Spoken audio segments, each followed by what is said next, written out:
নমস্কার বন্ধুরা, তিয়াশাস রেসিপিতে সকলকে স্বাগত জানাই। আজ আমি মেঠো শুশনির শাক দিয়ে দুর্দান্ত স্বাদের দুই রকমের রেসিপি শেয়ার করতে এসেছি, যেটা গরম ভাতের সাথে খেতে দুর্দান্ত লাগে আর বানানোও খুব সহজ। খুব কম উপকরণে রেসিপিটা তৈরি হয়ে যায়। এই বর্ষাকালে প্রচুর পরিমাণে শুশনির শাক পাওয়া যায়, আর এই শুশনির শাকের অনেক গুণাগুণ রয়েছে, যেমন উচ্চ রক্তচাপ কমায়, কোষ্ঠকাঠিন্য দূর করে এবং অনিদ্রাও দূর করে। তাই এই শাকটা আমাদের খাওয়া স্বাস্থ্যের পক্ষে খুবই উপকারী। বন্ধুরা, আমার এই আজকের শুশনির শাকের রেসিপি যদি আপনাদের ভালো লাগে তো অবশ্যই একটা লাইক করবেন। তো চলুন আর দেরি না করে রেসিপিটা দেখে নেওয়া যাক। এখানে আমি বেশ কিছুটা শুশনির শাক নিয়েছি। এবার শুশনির শাকগুলোকে এইভাবে একটু বেছে নিতে হবে, কারণ শুশনির শাকের এই পাতাতে পোকা থাকে। যে পোকামাকড়গুলো থাকে সেগুলোকে একটু বেছে নিতে হয়। বন্ধুরা, শুশনির শাকটা আমি ভালো করে বেছে নিয়েছি, তারপর খুব ভালো করে ধুয়ে নিয়েছি। আজ আমি এই শুশনির শাকটা দিয়ে দু রকম রেসিপি বানিয়ে দেখাবো। বেশ কিছুটা সজনের শাক নিয়েছি আর কিছুটা কলমির শাক নিয়েছি। এই সজনের শাক আর কলমির শাকটা আমি শুশনির শাকের মধ্যে ব্যবহার করব। এবার আমি এই সজনের শাকটাকে একটু বেছে নিচ্ছি। সজনে শাকের পাতাগুলো এইভাবে টেনে টেনে ছিঁড়ে নিচ্ছি। আমি এই কলমির শাকটাকে একটু বেছে নেব।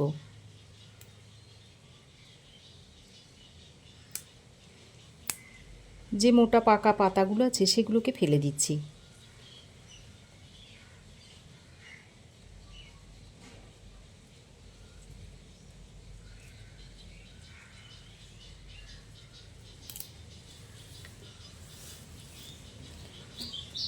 দেখুন বন্ধুরা, 3 রকমের শাকই আমি মোটামুটি বেছে নিয়েছি। এই রেসিপিটা তৈরি করার জন্য আমি এখানে আরও নিয়েছি আলু।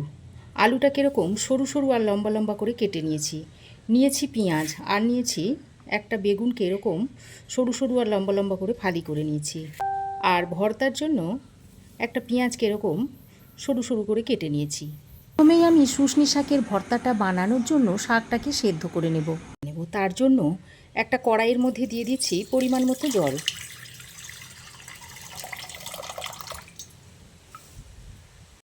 এই জলের মধ্যে দিয়ে দিচ্ছি পরিমাণ মতো নুন, আর দিয়ে দিচ্ছি একটু হলুদের গুঁড়ো। এবার আমি যে শুশনির শাকটা বেছে পরিষ্কার করে ধুয়ে রেখেছিলাম তার মধ্যে থেকে অর্ধেকটা নিয়ে এই জলের মধ্যে দিয়ে দিচ্ছি, আর বাকি অর্ধেকটা আমি রেখে দিচ্ছি অন্য একটা রেসিপি তৈরি করব। এই শুশনি শাকের সঙ্গে দিয়ে দিচ্ছি সজনের শাক, আর যে কলমি শাকটা নিয়েছিলাম সেটাকে একটু ছোট ছোট করে টুকরো করে নিয়েছি, সেটা এর মধ্যে দিয়ে দিচ্ছি। তারপর আর নাড়ানাড়ি না করে একটু ঢাকা দিয়ে রেখে দিচ্ছি। যখন একটু মজে আসবে তখন নেড়ে চেড়ে নেব। ওদিকে শাকটা সেদ্ধ হতে হতে এদিকে ততক্ষণে আমি একটা ছোট বাটির মধ্যে নিয়ে নিচ্ছি হাফ চামচ মতো গোটা সর্ষে। হলুদ ও কালো সর্ষে এখানে একসঙ্গে করা আছে। আর দিয়ে দিচ্ছি হাফ চামচের থেকে একটু বেশি ধনে, গোটা ধনে। এবার একটু গরম জল দিয়ে ধনে আর সর্ষেটাকে ভিজিয়ে রেখে দিচ্ছি কিছুক্ষণ। গরম জল দিয়ে ভিজিয়ে রাখলে ধনে আর সর্ষেটা বাড়তে সুবিধা হবে। ঢাকা দিয়ে বেশ খানিকক্ষণ রেখে দেওয়ার পর এবার আমি ঢাকাটা খুলে একবার নাড়াচাড়া করে দিচ্ছি। আর দেখুন কতটা শাক ছিল আর কতটুকু হয়ে গেছে। শুশনির শাক সেদ্ধ হতে কিন্তু বেশ খানিকটা সময় লাগে, তাই একটু জলটা বেশি করে দিয়ে শাকটাকে ভালো করে সেদ্ধ করে নেবেন। আর খুব ভালো করে শাকটাকে সেদ্ধ করে নিতে হবে, তা না হলে খেতে ভালো লাগবে না। দেখুন নাড়াচাড়া করে আবারও ঢাকা দিয়ে কিছুক্ষণের জন্য রান্না করে নিচ্ছি। বেশ কিছুক্ষণ ঢাকা দিয়ে শুশনির শাকটাকে আমি খুব ভালো করে সেদ্ধ করে নিয়েছি। তারপর একটা ছাঁকনার সাহায্যে এইভাবে ছেঁকে আমি তুলে নিচ্ছি।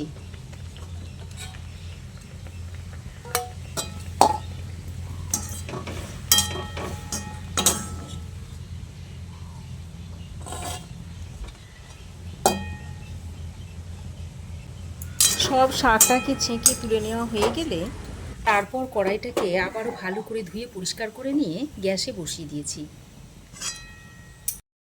এবার কড়াইটা গরম করে নিয়ে এর মধ্যে দিয়ে দিচ্ছি সর্ষের তেল। আমি এখানে 1 চামচ পরিমাণ সর্ষের তেল দিয়েছি, আর এই রান্নাটা সর্ষের তেলে করলে খেতে খুব ভালো হবে। যে কোনো শাক যদি সর্ষের তেলে রান্না করেন খেতে কিন্তু দুর্দান্ত হয়। এটাকে খুব ভালোভাবে গরম করে নিয়ে এখানে আমি 3টে শুকনো লঙ্কা দিয়ে ভেজে তুলে নেব।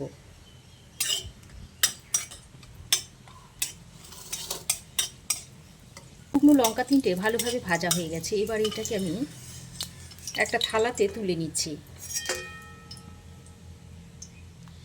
শুকনো লঙ্কাটা ভেজে তুলে নেওয়ার পর ওই তেলের মধ্যে দিয়ে দিচ্ছি অল্প একটু 5 ফোড়ন, সঙ্গে একটু গোটা জিরেও দিয়ে দিচ্ছি।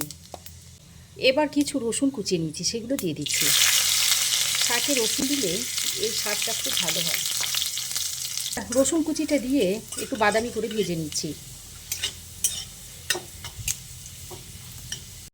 দেখুন বেশ কিছুক্ষণ ভেজে নেওয়ার পর রসুনের মধ্যে একটা বাদামি রং চলে এসেছে। এবার আমি যে পেঁয়াজটা কুচিয়ে রেখেছিলাম সেটার মধ্যে দিয়ে দিচ্ছি, আর সঙ্গে কিছু চেরা কাঁচা লঙ্কাও দিয়ে দিচ্ছি। এবার কাঁচা লঙ্কা আর পেঁয়াজটা দিয়ে আরও কিছুক্ষণ নেড়ে চেড়ে ভেজে নেব।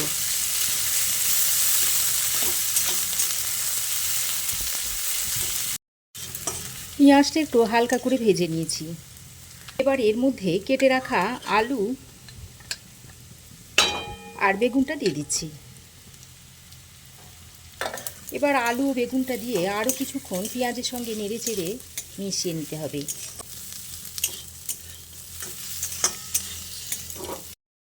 আলু আর বেগুনটা দিয়ে একটু হালকা ভাজা ভাজা করে নিয়েছি। এবার আমি এর মধ্যে দিয়ে দিচ্ছি অল্প একটু হলুদের গুঁড়ো, আর দিয়ে দিচ্ছি স্বাদ মতো নুন। নুন আর হলুদের গুঁড়োটা দিয়ে আবারও আলু আর বেগুনের সঙ্গে ভালো করে নেড়ে চেড়ে মিশিয়ে নিচ্ছি। বেশ কিছুক্ষণ ভালো করে নেড়ে চেড়ে মিশিয়ে নেওয়ার পর যে বাকি শুশনি শাকটা ছিল সেগুলো এখানে দিয়ে দিচ্ছি।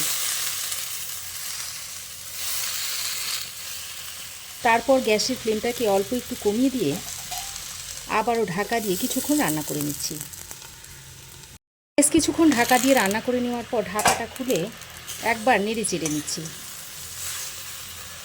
দেখুন শাকটা অনেকটাই কমে এসেছে, আর এই শুশনির শাকটা সেদ্ধ হতে বেশ অনেকটাই সময় লেগে যায়। ভালোভাবে নেড়ে চেড়ে নিয়ে আবারও 2-3 মিনিটের মতো ঢাকা দিয়ে রান্না করে নিচ্ছি। আরও 2 মিনিট মতো ঢাকা দিয়ে আমি রান্না করে নিয়েছি। তারপর আবারও ভালো করে নেড়ে চেড়ে নিচ্ছি।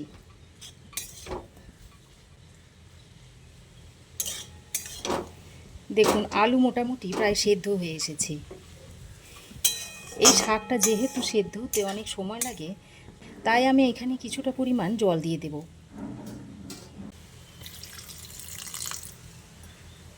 জলটা দিয়ে ভালো করে নেড়ে চেড়ে আবারও মিশিয়ে নিচ্ছি।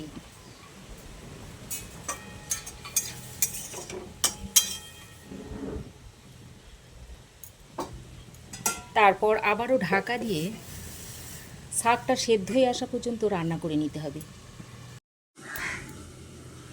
এবার আমি ভর্তাটা বানিয়ে নেব। দেখুন ভর্তার জন্য সেদ্ধ করা শাকটা ঠান্ডা হয়ে গেছে। এবার আমি জলটা এর থেকে জলটাকে এইভাবে হাতের সাহায্যে চেপে ফেলে দিচ্ছি।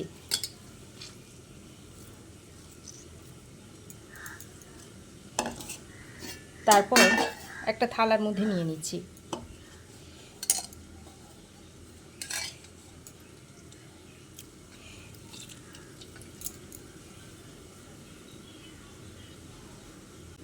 এবার যে লঙ্কাগুলো ভেজে রেখেছিলাম তার মধ্যে থেকে আমি 2টো লঙ্কা এর মধ্যে দিয়ে দিচ্ছি।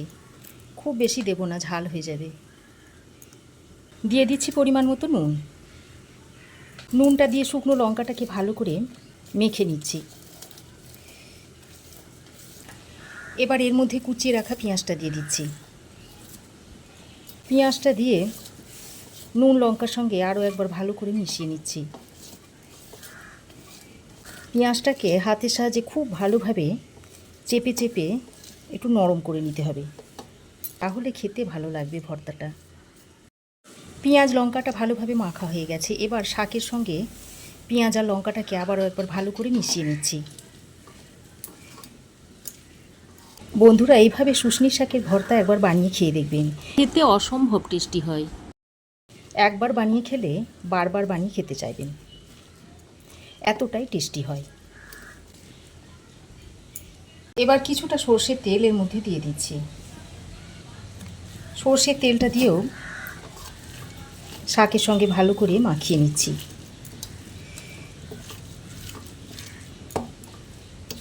দেখুন ভর্তাটা মাখা হয়ে গেছে। এবার ভর্তাটা গরম গরম ভাতের সঙ্গে সার্ভ করে দিতে পারবেন।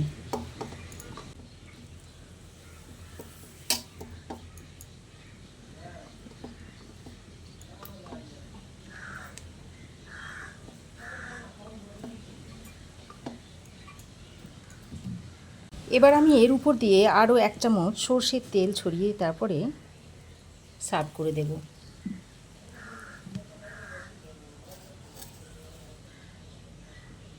দেখুন শুশনির শাকটাকে ঢাকা দিয়ে আমি খুব ভালো করে রান্না করে নিয়েছি।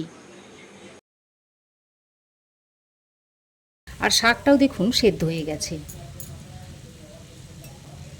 এবার আমি এই পর্যায়ে যে সর্ষে আর ধনেটাকে গরম জলে ভিজিয়ে রেখেছিলাম সেটাকে ভালো করে বেটে নিয়েছি, সেটা এখন আমি এর মধ্যে দিয়ে দিচ্ছি। আমি এটাকে একটু শেষের দিকে, রান্নার একটু শেষের দিকে দিচ্ছি, যেহেতু সর্ষে বাটা আছে তাই খুব বেশিক্ষণ কষা যাবে না। সর্ষের বাটি ধুয়ে একটু জলও আমি এর মধ্যে দিয়ে দিয়েছি। এবার আবারও সব কিছুকে একবার ভালো করে নেড়ে চেড়ে মিশিয়ে নিচ্ছি। রান্নাটা প্রায় আর হয়ে এসেছে।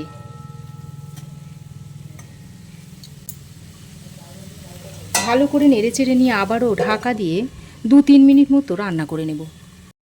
দেখুন বন্ধুরা, ঢাকা দিয়ে আরও 2-3 মিনিট মতো আমি রান্না করে নিয়েছি। আর রান্নাটা হয়েই গেছে। এবার রান্নাটা রেডি হয়ে গেছে।